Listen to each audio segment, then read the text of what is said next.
ओम शांति। 1 अगस्त 2021 अव्यक्त बाप दादा के महावाक्य। ओरिजिनल डेट 24 फरवरी 1988। वरदाता से प्राप्त हुए वरदानों को वृद्धि में लाने की विधि। आज बाप दादा अपने रूहानी चात्रक बच्चों को देख रहे हैं। हर एक बच्चा बाप से सुनने के, मिलने के और साथ साथ बाप समान बनने के चात्रक हैं। सुनने से जन्म जन्मांतर की प्यास मिट जाती है। ज्ञानामृत प्यासी आत्माओं को तृप्त आत्मा बना देता है। सुनते सुनते आत्माएं भी बाप समान ज्ञान स्वरूप बन जाती हैं। वह यह कहे, ज्ञान मुरली सुनते सुनते स्वयं भी मुरलीधर बच्चे बन जाते हैं। रूहानी मिलन मनाते बाप के स्नेह में समा जाते हैं। मिलन मनाते लवलीन मग्न स्थिति वाले बन जाते हैं। मिलन मनाते एक बाप दूसरा ना कोई, इस अनुभूति में समाये हुए रहते हैं। मिलन मनाते निर्विघ्न सदा बाप के संग के रंग में लाल बन जाते हैं। जब ऐसे समाये हुए व स्नेह में लवलीन बन जाते हैं तो क्या आशा रहती है? बाप समान बनने की।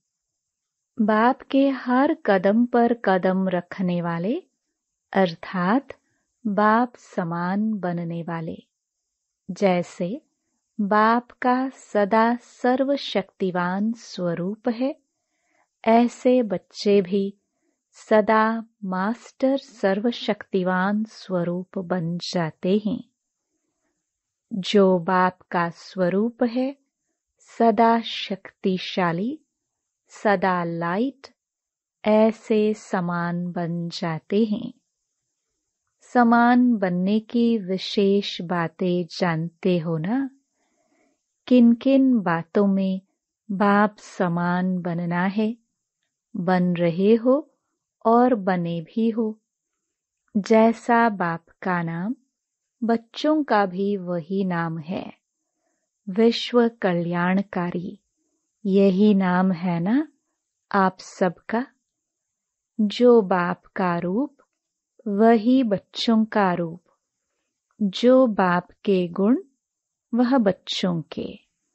बाप के हर गुण को धारण करने वाले ही बाप समान बनते हैं। जो बाप का कार्य, वह बच्चों का कार्य। सब बातों में बाप समान बनना है। लक्ष्य तो सभी का वही है ना? सम्मुख रहने वाले नहीं, लेकिन समान बनने वाले हैं। इसको ही कहा जाता है फॉलो फादर करने वाले। तो अपने को चेक करो, सब बातों में कहाँ तक बाप समान बने हैं। समान बनने का वरदान आदि से बाप ने बच्चों को दिया है। आदि का वरदान है सर्व शक्तियों से संपन्न भव। लौकिक जीवन में बाप व गुरु वरदान देते हैं, धनवान भव, पुत्रवान भव, बड़ी आयु भव या सुखी भव का वरदान देते हैं। बाप दादा ने क्या वरदान दिया? सदा ज्ञान धन, शक्तियों के धन से संपन्न भव। यही ब्राह्मण जीवन का खजाना है। जब से ब्राह्मण जन्म लिया, तब से संगम युग की स्थापना के कार्य में अंत तक जीना, अर्थात बड़ी आयु भव। बीच में अगर ब्राह्मण जीवन से निकल पुराने संस्कारों या पुराने संसार में चले जाते हैं तो इसको कहा जाता है जन्म लिया लेकिन छोटी आयु वाले, क्योंकि ब्राह्मण जीवन से मर गए। कोई कोई ऐसे भी होते हैं जो कोमा में चले जाते हैं, होते हुए भी ना के बराबर होते हैं और कभी कभी जाग भी जाते हैं, लेकिन वह जिंदा होना भी मरने के समान ही होता है। तो बड़ी आयु भव अर्थात सदा आदि से अंत तक ब्राह्मण जीवन व श्रेष्ठ दिव्य जीवन की सर्व प्राप्तियों में जीना। बड़ी आयु के साथ साथ निरोगी भव का भी वरदान आवश्यक है। अगर आयु बड़ी है लेकिन माया की व्याधि बार बार कमजोर बना देती है तो वो जीना भी जीना नहीं है। तो बड़ी आयु भव के साथ सदा तंदुरुस्त रहना अर्थात निर्विघ्न रहना है। बार बार उलझन में व दिल शिकस्त की स्थिति के बिस्तर हवाले नहीं होना है। जो कोई बीमार होता है तो बिस्तर हवाले होता है ना। छोटी छोटी उलझन तो चलते फिरते भी खत्म कर देते हो, लेकिन जब कोई बड़ी समस्या आ जाती, उलझन में आ जाते, दिल शिकस्त बन जाते हो तो मन की हालत क्या होती है। जैसे शरीर बिस्तरे के हवाले होता है तो कोई दिल नहीं होती। उठने की, चलने की व खाने पीने की कोई दिल नहीं होती। ऐसा यहाँ भी योग में बैठेंगे तो भी दिल नहीं लगेगी। ज्ञान भी सुनेंगे तो दिल से नहीं सुनेंगे। सेवा भी दिल से नहीं करेंगे, दिखावे से व डर से, लोकलाज से करेंगे। इसको सदा तंदुरुस्त जीवन नहीं कहेंगे। तो बड़ी आयु भव अर्थात निरोगी भव, इसको कहा जाता है। पुत्रवान भव व संतान भव। आपके संतान है, 2-4 बच्चे नहीं पैदा किया है। संतान भव का वरदान है ना। 2-4 बच्चों का वरदान नहीं मिलता, लेकिन जब बाप समान मास्टर रचयिता की स्टेज पर स्थित हो तब तो यह सब अपनी रचना लगती है। बेहद के मास्टर रचयिता बनना, यह बेहद का पुत्रवान भव, संतान भव हो जाता। हद के नहीं कि 2-4 जिज्ञासु हमने बनाया, यह मेरे हैं, नहीं। मास्टर रचयिता की स्टेज बेहद की स्टेज है। किसी भी आत्मा को व प्रकृति के तत्वों को भी अपनी रचना समझ विश्व कल्याणकारी स्थिति से हरेक के प्रति कल्याण की शुभ भावना, शुभ कामना रहती है। रचना की रचना प्रति यही भावनाएं रहती हैं। जब बेहद के मास्टर रचयिता बन जाते हो तो कोई हद की आकर्षण आकर्षित नहीं कर सकेगी। सदा अपने को कहाँ खड़ा हुआ देखेंगे? जैसे वृक्ष का रचता बीज, जब वृक्ष की अंतिम स्टेज आती है तो वह बीज ऊपर आ जाता है ना। ऐसे बेहद के मास्टर रचयिता सदा अपने को इस कल्प वृक्ष के ऊपर खड़ा हुआ अनुभव करेंगे। बाप के साथ साथ वृक्ष के ऊपर मास्टर बीज रूप बन शक्तियों की, गुणों की, शुभ भावना, शुभ कामना की, स्नेह की, सहयोग की किरणें फैलाएंगे। जैसे सूर्य ऊंचा रहता है तो सारे विश्व में स्वतः ही किरणें फैलती है ना। ऐसे मास्टर रचयिता व मास्टर बीज रूप बन सारे वृक्ष को किरणें व पानी दे सकते हो। तो कितनी संतान हुई? सारी विश्व आपकी रचना हो गई ना।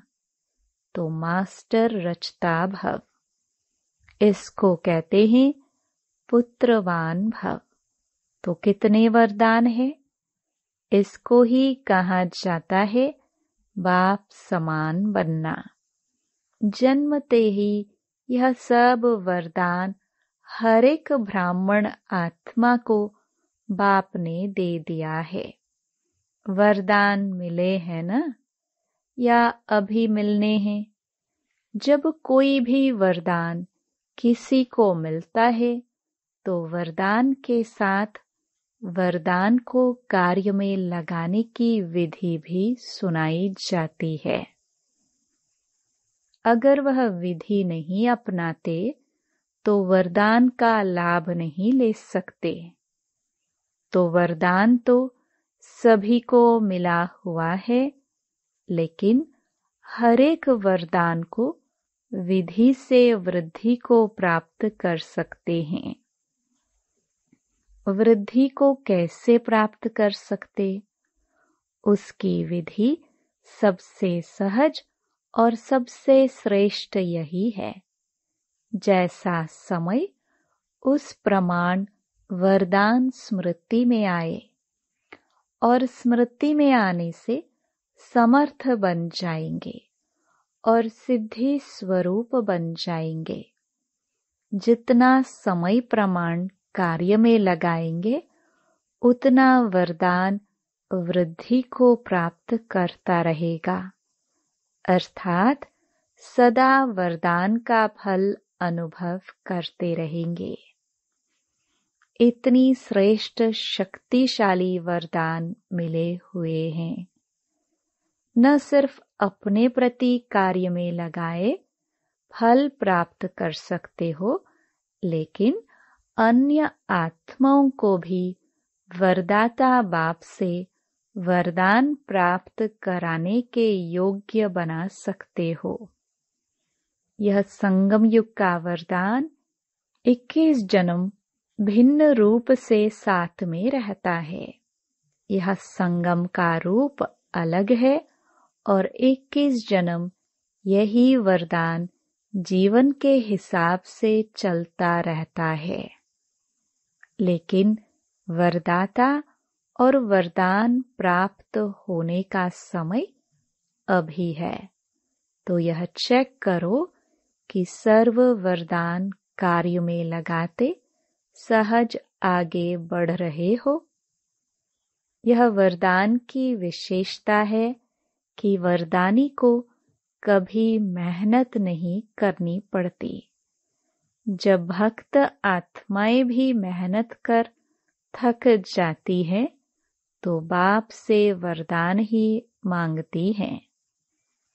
आपके पास भी जब लोग आते हैं योग लगाने की मेहनत नहीं करने चाहते तो क्या भाषा बोलते हैं?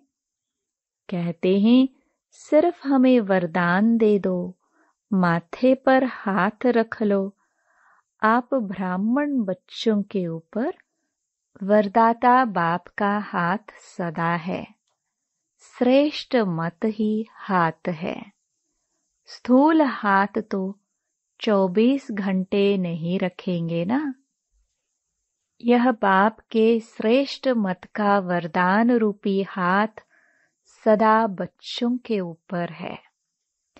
अमृत वेले से लेकर रात को सोने तक हर श्वास के लिए, हर संकल्प के लिए, हर कर्म के लिए श्रेष्ठ मत का हाथ है ही।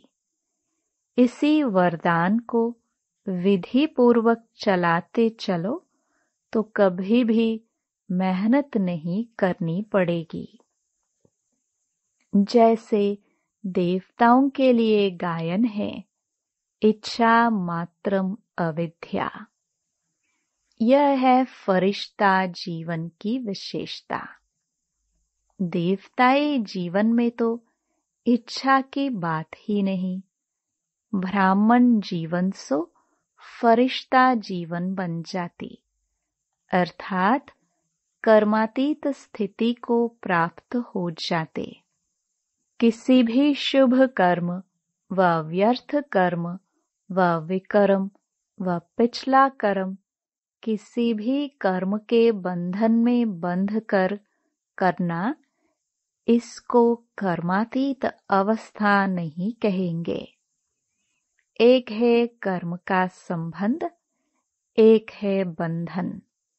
तो जैसे यह गायन है, हद की इच्छा से अविद्या, ऐसे फरिश्ता जीवन व ब्राह्मण जीवन अर्थात मुश्किल शब्द की अविद्या, बोझ से अविद्या, मालूम ही नहीं कि वह क्या होता है।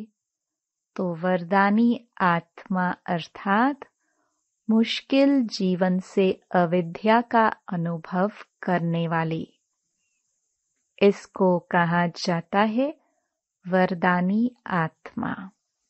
तो बाप समान बनना अर्थात सदा वरदाता से प्राप्त हुए वरदानों से पलना, सदा निश्चित विजय अनुभव करना। कई बच्चे पुरुषार्थ तो बहुत अच्छा करते, लेकिन पुरुषार्थ का बोझ अनुभव होना यह यथार्थ पुरुषार्थ नहीं है। अटेंशन रखना यह ब्राह्मण जीवन की विधि है, लेकिन अटेंशन टेंशन में बदल जाता है। नेचुरल अटेंशन नहीं रहता। इसको भी यथार्थ अटेंशन नहीं कहा जाएगा। जैसे जीवन में स्थूल नॉलेज रहती है कि यह चीज अच्छी है, यह बात करनी है, यह नहीं करनी है, तो नॉलेज के आधार पर जो नॉलेजफुल होते हैं उनकी निशानी है, उनको नेचुरल अटेंशन रहता है। यह खाना है, यह नहीं खाना है, यह करना है, यह नहीं करना है। हर कदम में टेंशन नहीं रहता कि यह करूं या नहीं करूं, यह खाऊं या नहीं खाऊं, ऐसे चलूं व नहीं। नेचुरल नॉलेज की शक्ति से अटेंशन है। ऐसे यथार्थ पुरुषार्थी का हर कदम, हर कर्म में नेचुरल अटेंशन रहता है, क्योंकि नॉलेज की लाइट माइट स्वतः यथार्थ रूप से, यथार्थ रीति से चलाती है। तो पुरुषार्थ भले करो, अटेंशन जरूर रखो, लेकिन टेंशन के रूप में नहीं। जब टेंशन में आ जाते हो तो चाहते हो बहुत काम करने व बनने चाहते हो नंबर 1, लेकिन टेंशन जितना चाहते हो उतना करने नहीं देता। जो बनने चाहते हो वह बनने नहीं देता, और टेंशन को पैदा करता है, क्योंकि जो चाहते हो वह नहीं होता है तो और टेंशन बढ़ता है। तो पुरुषार्थ सभी करते हो, लेकिन कोई ज्यादा पुरुषार्थ को भारी कर देते और कोई फिर बिल्कुल अलबेले हो जाते। जो होना होगा हो जाएगा, देखा जाएगा। कौन देखता है, कौन सुनता है? तो न वह अच्छा न वह अच्छा है। इसलिए बैलेंस से बाप की ब्लेसिंग वरदानों का अनुभव करो। सदा बाप का हाथ मेरे ऊपर है, इस अनुभव को सदा स्मृति में रखो। जैसे भक्त आत्माएं स्थूल चित्र को सामने रखती हैं कि माथे पर वरदान का हाथ है, तो आप भी चलते फिरते बुद्धि में यह अनुभव का चित्र सदा स्मृति में रखो। समझा? बहुत पुरुषार्थ किया, अब वरदानों से पलते उड़ते चलो। बाप के ज्ञानदाता विधाता का अनुभव किया, अब वरदाता का अनुभव करो। अच्छा, सदा हर कदम में बाप को फॉलो करने वाले, सदा अपने को वरदाता बाप के वरदानी श्रेष्ठ आत्मा अनुभव करने वाले, सदा हर कदम सहज पार करने वाले, सदा सर्व वरदान समय पर कार्य में लगाने वाले, ऐसे बाप समान बनने वाले श्रेष्ठ आत्माओं को बाप दादा का वरदाता के रूप में याद, प्यार और नमस्ते। मुख्य महारथी भाइयों से मुलाकात। जन्म से कितने वरदान मिले हुए हैं? हर एक को अपने अपने वरदान मिले हुए हैं। जन्म ही वरदानों से हुआ, नहीं तो आज इतना आगे नहीं बढ़ सकते। वरदान से जन्म हुआ, इसलिए बढ़ रहे हो। पांडवों की महिमा कम थोड़े ही है। हर एक की विशेषता का वर्णन करे तो कितनी है। यह जो भागवत बना हुआ है वह बन जाए। बाप की नजर में हर एक की विशेषताएं हैं, और कुछ देखते भी नहीं देखते हैं, जानते भी नहीं जानते हैं। तो विशेषता सदा आगे बढ़ा रही है और बढ़ाती रहेगी। जो जन्म से वरदानी आत्माएं हैं वह कभी भी पीछे नहीं हट सकती। सदा उड़ने वाली वरदानी आत्माएं हो। वरदाता बाप के वरदान आगे बढ़ा रहे हैं। पांडव गुप्त रहते हैं, लेकिन बाप दादा के दिल पर सदा प्रत्यक्ष हैं। अच्छे अच्छे प्लान तो पांडव ही बनाते हैं।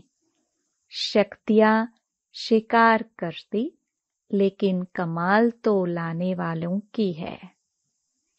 अगर लाने वाले लाए ही नहीं तो शिकार क्या करेंगे? इसलिए पांडवों को विशेष अपना वरदान है। याद और सेवा का बल विशेष मिला हुआ है। याद का बल भी विशेष मिलता है, सेवा का बल भी विशेष मिलता है। क्यों? उसका भी कारण है, क्योंकि जो जितना आवश्यकता के समय कार्य में आए हैं उसको विशेष वरदान मिला हुआ है। जैसे आदि में जब स्थापना हुई तो आप पांडव मर्ज थे, इमर्ज नहीं थे। शक्तियां एग्जाम्पल बनी और उन्हों के एग्जाम्पल को देख और आगे बढ़े। तो यह आवश्यकता के समय एग्जाम्पल बने। इसलिए जितना जो आवश्यकता के समय सहयोगी बने हैं, चाहे जीवन से चाहे सेवा से, उनको ड्रामानुसार विशेष बल मिलता है। अपना पुरुषार्थ तो है ही, लेकिन एक्स्ट्रा बल मिलता है।